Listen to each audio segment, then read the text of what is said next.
গ্রামের এক মহিলা তাড়াহুড়ো খাওয়া দাওয়া, অনিয়ম দুশ্চিন্তায় জ্বলে ওঠে গ্যাস্ট্রিয়াইটিসের জ্বালা।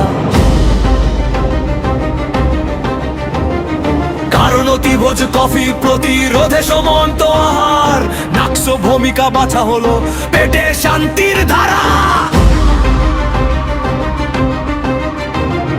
মায়াজম সাইকোটিক, চেহারা শুকনো কঠিন, পিপাসা অল্প ঠান্ডা অসহ গরমে আরাম দিন।